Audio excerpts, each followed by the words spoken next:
আমার একাদশ দ্বাদশ শ্রেণীর সুপ্রিয় শিক্ষার্থীবৃন্দ, তোমাদেরকে আজকের ক্লাসে সুস্বাগতম। আজ আমরা আলোচনা করব অর্থনীতি দ্বিতীয় পত্রের সপ্তম অধ্যায় মুদ্রাস্ফীতি বা ইনফ্লেশন। বর্তমান সময়ে সবথেকে আলোচিত শব্দই হচ্ছে মুদ্রাস্ফীতি। সাধারণত মুদ্রাস্ফীতি বলতে উৎপাদন বৃদ্ধি না পেয়ে কিন্তু অর্থের যোগান বৃদ্ধিকে বোঝায়। যদি দ্রব্য সামগ্রীর যোগান বৃদ্ধি না পেয়ে অর্থের যোগান বৃদ্ধি পায় তাহলে কি হবে? দ্রব্যমূল্য বৃদ্ধি পাবে এবং সেক্ষেত্রে অর্থের ক্রয় ক্ষমতা হ্রাস পাবে। এভাবে দ্রব্যমূল্যের বৃদ্ধি এবং অর্থের ক্রয় ক্ষমতা হ্রাস পাওয়ার প্রবণতা যদি ক্রমাগত চলতে থাকে তাহলেই সেটাকে মুদ্রাস্ফীতি বলা হবে। আজকে বৃদ্ধি পেল, কালকে থেমে গেল, এরকম অবস্থাকে কখনোই মুদ্রাস্ফীতি বলা যাবে না। এখন আমরা দেখি মুদ্রাস্ফীতি কিভাবে নির্ণয় করা হয় বা মুদ্রাস্ফীতির হারটা কিভাবে নির্ণীত হয়।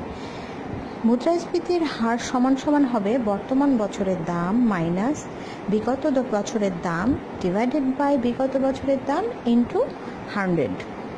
এখানে দেখো আমরা টি দিয়ে বুঝিয়েছি বর্তমান বছরটাকে এবং T-1 দিয়ে বুঝিয়েছি বিগত বছরের দামটাকে।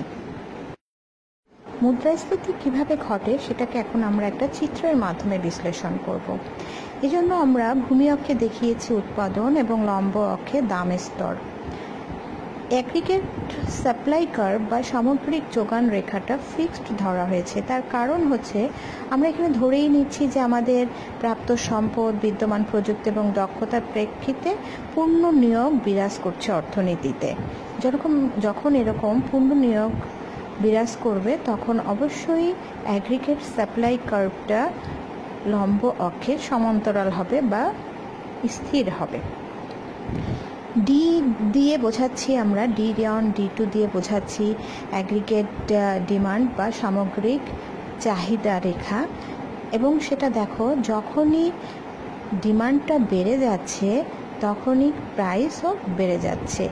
সেজন্য ডিমান্ড কার্ভটা যখনই D1 থেকে D2-তে চলে যাচ্ছে তখন দেখো প্রাইসটা P1 থেকে P2-তে চলে যাচ্ছে। সুতরাং আমরা দেখতে পাচ্ছি যে পূর্ণ নিয়োগ অবস্থায় অর্থাৎ যোগান স্থির অবস্থায় যদি চাহিদা বাড়ে তাহলে মুদ্রাস্ফীতি ঘটবে অর্থাৎ দাম স্তর বৃদ্ধি পাবে।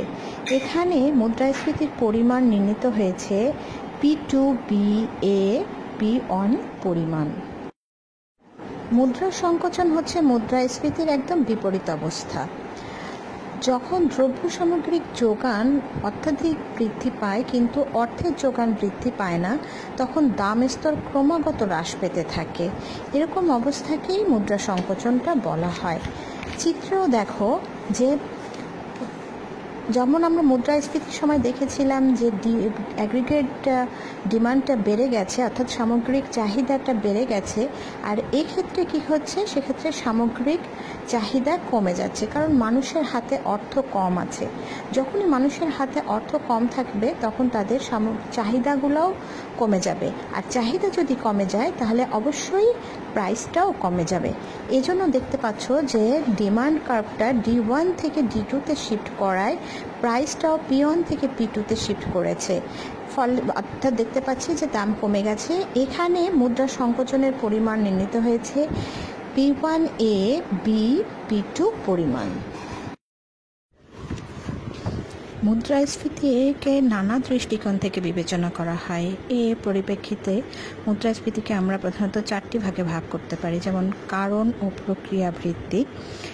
এটা সরকার যদি অতিরিক্ত নোট ছাপায় অথবা যদি সরকার বারবার ঘাটতি বাজেট অনুসরণ করে বা বাণিজ্যিক ব্যাংকগুলো যদি তাদের ঋণের পরিমাণ বাড়িয়ে দেয় অথবা দেখা গেল যে যোগান কম চাহিদা বেশি, আবার চাহিদা কম স্থির কিন্তু ব্যয় বেড়ে গেল উৎপাদনকারীর, অথবা প্রাকৃতিক দুর্যোগ দেখা দিল উৎপাদন কমে গেল, এসব ক্ষেত্রে যেটা ঘটে সেটা হলো প্রক্রিয়া ভিত্তিক কারণ ভিত্তিক মুদ্রাস্ফীতি।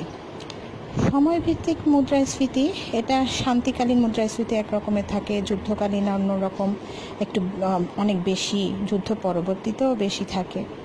আবার আওতা ভিত্তিক যেটা জাতীয় পর্যায়ে যদি শুধুমাত্র দেশের মধ্যেই মুদ্রাস্ফীতি থাকে তাহলে সেটা জাতীয় ক্ষেত্রে মুদ্রাস্ফীতি। আবার যদি বিশ্ববাজারে তেলের দাম বৃদ্ধি পায় তাহলে সারা বিশ্বে তার প্রভাব পড়বে, অর্থাৎ সারা বিশ্বে মুদ্রাস্ফীতি ঘটবে, সেটাকে বলা হয় আন্তর্জাতিক মুদ্রাস্ফীতি। নিয়ন্ত্রণ ভিত্তিক, সেটা হচ্ছে সরকার এটাকে দমন করা সম্ভব নাকি অদমনিত। সেক্ষেত্রে গতিভিত্তিকের মধ্যে আবার বিভিন্ন রকম থাকতে পারে, যে মৃদু, পদসঞ্চারী, ধাবমান বা উল্লসপন, এ ধরনের নানা রকমের মুদ্রাস্ফীতি দেখা যায় অর্থনীতিতে। আমরা যতগুলো মুদ্রাস্ফীতি দেখলাম তার মধ্যে সাধারণত অর্থনীতিতে চাহিদাজনিত মুদ্রাস্ফীতি এবং ব্যয়জনিত মুদ্রাস্ফীতি বেশি ঘটে থাকে। চাহিদাজনিত মুদ্রাস্ফীতি যেটা আমরা প্রথমেই দেখে আসছি, যে পূর্ণ নিয়োগ স্তরে যদি অ্যাগ্রিগেট সাপ্লাইটা স্থির থাকে সেক্ষেত্রে ডিমান্ড যত বাড়বে তত দাম স্তর বাড়তে থাকবে, আর এর ফলে যে মুদ্রাস্ফীতিটা ঘটবে সেটাকেই বলা হচ্ছে চাহিদাজনিত মুদ্রাস্ফীতি। ব্যয়জনিত মুদ্রাস্ফীতি, যদি শ্রমিকের মজুরি বৃদ্ধি পায় অথবা একচেটিয়া ব্যবসায়ীর মুনাফা বৃদ্ধির প্রত্যাশা করে, অথবা দেখা গেল যে আকস্মিকভাবে গুরুত্বপূর্ণ কোনো উপকরণের দাম বেড়ে গেল, তাহলে এই বৃদ্ধিপ্রাপ্ত উৎপাদন ব্যয়টা কিন্তু উৎপাদক নিজে বেয়ার করবে না, সে দ্রব্যমূল্যের সাথে এটা যোগ করে দিবে, তখন সামগ্রিক দাম স্তরটা বৃদ্ধি পাবে। এরূপ অবস্থায় চাহিদাটা যদি স্থির থাকে তাহলে এরকম উৎপাদন ব্যয় বৃদ্ধির কারণে অথবা প্রাকৃতিক বিপর্যয়ের কারণেও যদি যোগানটা হ্রাস পায়, এই যে দাম স্তর বৃদ্ধির প্রবণতা, এটাকেই বলা হয় ব্যয়জনিত মুদ্রাস্ফীতি। যখনই যোগান কমে যাবে তখন যোগান রেখাটা উপরের দিকে শিফট করবে, যেটা আমাদের চিত্র লক্ষ্য করো যে যোগান রেখাটা S0 থেকে S1 হয়েছে। এক্ষেত্রে ডিমান্ডটা যদি স্থির থাকে তাহলে দাম স্তর অবশ্যই বৃদ্ধি পাবে এবং মুদ্রাস্ফীতি ঘটবে, আর এ ধরনের মুদ্রাস্ফীতিকেই বলা হচ্ছে ব্যয়জনিত মুদ্রাস্ফীতি। আমরা যতগুলো মুদ্রাস্ফীতি আলোচনা করেছি তার বাইরেও কিছু মুদ্রাস্ফীতি ঘটে থাকে, যেমন গতিভিত্তিক মুদ্রাস্ফীতি। গতিভিত্তিক মুদ্রাস্ফীতি নামটা শুনে আমরা বুঝতে পারছি যে কি গতিতে মুদ্রাস্ফীতিটা বাড়ছে। যেমন দাম স্তর যখন ধীর গতিতে বাড়ে তাকে বলা হচ্ছে মৃদু বা হামাগুড়ি মুদ্রাস্ফীতি। দাম স্তরটা যখন হেঁটে হেঁটে বাড়ে, মানে আমরা যখন একটু আস্তে আস্তে যাই, এবং এটা অবশ্য বিপদ সংকেত যে মুদ্রাস্ফীতি তার মানে বাড়ার দিকে যাচ্ছে, এটাকে বলা হয় পদসঞ্চারী।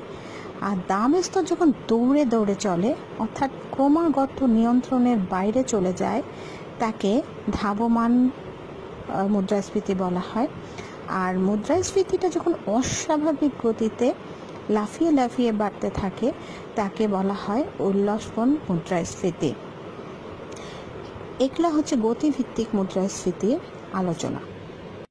মুদ্রাস্ফীতি কিভাবে ঘটে সেটাকে এখন আমরা একটা চিত্রের মাধ্যমে বিশ্লেষণ করব। এজন্য আমরা ভূমি অক্ষে দেখিয়েছি উৎপাদন এবং লম্ব অক্ষে দাম স্তর। অ্যাগ্রিগেট সাপ্লাই কার্ভ বা সামগ্রিক যোগান রেখাটা ফিক্সড ধরা হয়েছে। তার কারণ হচ্ছে আমরা এখানে ধরেই নিচ্ছি যে আমাদের প্রাপ্ত সম্পদ, বিদ্যমান প্রযুক্তি